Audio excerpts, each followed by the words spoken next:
Hi எல்லோரும் எப்படி இருக்கீங்க? படிச்சுக்கிட்டு இருக்கீங்களா? படிச்சுக்கிட்டு இருப்பீங்க. ஸோ நிறைய பேர் பார்த்தீங்கன்னா கமெண்ட்ஸில் வந்து ஆப்டிடியூடுக்கு வந்து டிஎன்பிஎஸ்சி ஆப்டிடியூடுக்கு வந்து எந்த புக்கு யூஸ் பண்ணுறதுன்னு சொல்லுங்கள், ரெஃபர் பண்ணுங்கள், நிறைய கமெண்ட்ஸ் வந்துருச்சு எனக்கு. ஸோ நான் என்ன ஃபாலோ பண்ணிகிட்ருக்கேன்னு அவங்க கமெண்ட்ஸ்லேயே நான் சொன்னேன். ஸோ அது இல்லாமலேயும் நிறைய பேர் பெஸ்ட்டு புக் எது நீங்கள் சொல்லுங்கள் அப்படின்னு சொல்லி கேட்டுகிட்டு இருந்தாங்க. ஸோ டிஎன்பிஎஸ்சிக்கு நான் யூஸ் பண்ணிகிட்ருக்கிறதுன்னு பார்த்தீங்கன்னா சாய் தான். அது நிறைய பேருக்கு தெரியும். இதில் வந்து யூடியூப் சேனல் என்னோடய வீடியோஸ் பார்க்குறவங்களுக்கு. ஸோ இது வந்து பார்த்திங்கன்னா நான் இப்போ லைப்ரரி போகிறேன் இல்லையா, ஸோ அங்கேருந்து இந்த சுரேஷ் அகாடமி புக் வந்து எடுத்தேன். ஸோ அந்த புக்கோட காப்பி தான் வந்து இது. இதில் வந்து பார்த்திங்கன்னா சிலபஸ் வைஸ் வந்து பார்த்திங்கன்னா டிஎன்பிஎஸ்சியோட சிலபஸ் வைஸ் வந்து இருக்குது. சம்ஸு ஃபுல்லாகவே இருக்குது. முன்னாடி வந்து ஃபார்முலாஸு எல்லாம் கொடுத்துட்டு சம்மோட எக்ஸ்ப்ளனேஷன் அது மாதிரி இருக்குது. ஸோ இந்த புக்கில் வந்து நான் வந்து என்ன ட்ராபேக்காக பார்த்தேன்னா, ஒரு எக்ஸாம்பிள் வந்து சொல்கிறேன். இப்போ இந்த 5th ஒன் கொஷின் இருக்குது. What is the smallest number 5 digit number that is exactly divisible by 72 and 108ன்னு இருக்குது. இதுக்கு வந்து பார்த்திங்கன்னா ஆன்சர் 3 ஸ்டெப்பு தாங்க. ஒன்று ஃபஸ்ட்டு ஸ்டெப் எல்சிஎம் எடுக்கணும். அந்த 2 நம்பருக்கும் எல்சிஎம் வேல்யூ கண்டுபிடிச்சிக்கணும். நெக்ஸ்ட்டு ஸ்டெப் வந்து பார்த்திங்கன்னா அந்த எல்சிஎம்மோட அந்த 10,000 நம்பரை டிவைட் பண்ணணும். ஸோ 3வது ஸ்டெப் என்னான்னு பார்த்தீங்கன்னா அந்த 10,000 smallest number plus LCM minus remainder, இது தாங்க அந்த ஃபார்முலா. ஸோ அதில் சப்ஸ்டியூட் பண்ணால் டேரெக்டாக ஆன்சர் வந்துட போகுது. ஆனால் இதில் வந்து பாருங்களேன், டிவைட் பண்ணியிருப்பாங்க, அப்புறம் 10,064 கூட மைனஸ் பண்ணியிருப்பாங்க, அப்புறம் வந்து திருப்பி எல்சிஎம்மோட ப்ளஸ் பண்ணியிருந்திருப்பாங்க, அப்புறம் வந்து ஆன்சரை கண்டுபிடிச்சிருப்பாங்க. நெக்ஸ்ட்டு வந்து பார்த்திங்கன்னா சாய்ஸ் தான். சாய்ஸ் புக்கில் என்னென்ன இருக்குன்றதை பாருங்கள். ஸோ நான் ஏன் வந்து கம்பேர் பண்ணி காமிக்கிறேன்னா, ஸோ அதில் எப்படி இருந்துச்சுன்னு பாருங்கள். அதே சம்மு இதில் வந்து அந்த சம்மு எப்படி இருக்குது அப்படின்றத காமிக்கிறதுக்காக தான் வந்து சாய்ஸ்தும் புக்கு. ஆக்சுவலாக இன்னொருத்தவங்க கமெண்ட்ஸில் புக்கை வந்து நீங்கள் காமிச்சு கொஞ்சம் எக்ஸ்பிளைன் பண்ணி என்னென்னலாம் இருக்குதுன்னு காமிச்சு போடுங்க வீடியோன்னு கேட்டிருந்தாங்க.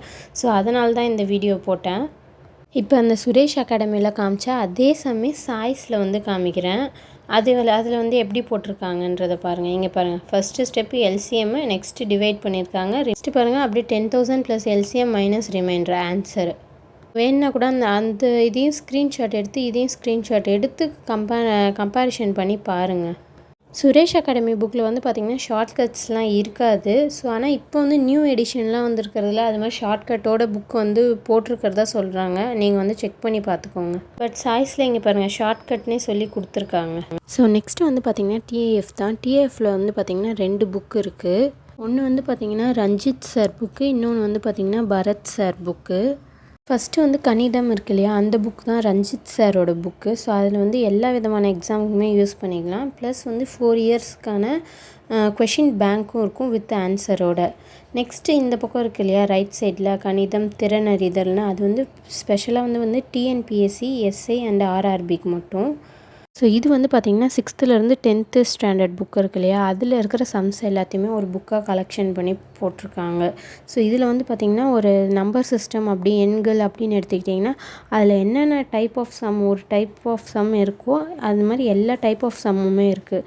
நம்பர்ஸ்லேயே வந்து பார்த்திங்கன்னா ஒரு 64 டைப் வந்து கொடுத்துருக்காங்க. இதெல்லாம் நான் இன்றைக்கி டிஏஎஃப் வீடியோவே போடுறதாவே இல்லை. ஸோ புக்கை பார்க்காம எப்படி போடுறது அப்படின்னு சொல்லிட்டு இருந்துச்சு. ஸோ நான் லைப்ரரி போயிருந்தப்போ என் பக்கத்தில் உட்காந்துருந்தவங்க பார்த்திங்கன்னா டிஏஎஃப் புக்கை வச்சு இந்த புக்கை வச்சு தான் ப்ரிப்பேர் பண்ணிகிட்டு இருந்தாங்க. பரத் சாரோட புக்கை வச்சு தான் ப்ரிப்பேர் பண்ணிகிட்டு இருந்தாங்க. ஸோ அதுக்கப்புறம் அவங்கக்கிட்ட இருந்து தான் நான் புக்கை கேட்டு வாங்கி ஒரு வாட்டி பார்த்தேன். என்னோடய ஒப்பீனியன் என்னென்னா, நீங்கள் ஏதாவது ஒரு புக் சென்டருக்கு போய்ட்டு எல்லா புக்கையும் வந்து பார்த்து கம்பேர் பண்ணி வாங்கலாம். உங்களுக்கு எது பெஸ்ட்டாக இருக்கணும்னு தோணுதோ அதை வந்து நீங்கள் வாங்குங்க. ஸோ என்னோடய ஒப்பீனியன் தான் வேணும் அப்படின்னு சொன்னிங்கன்னா நான் வந்து சாய்ஸ் சொல்லுவேன், இல்லைனா டிஏஎஃப் கூட வாங்கலாம். டிஏஎஃப் வந்து பார்த்திங்கன்னா கொஞ்சம் காஸ்ட்லியாக இருக்கும், இல்லைனா நீங்கள் வந்து சாய்ஸே கூட வாங்கிக்கலாம்.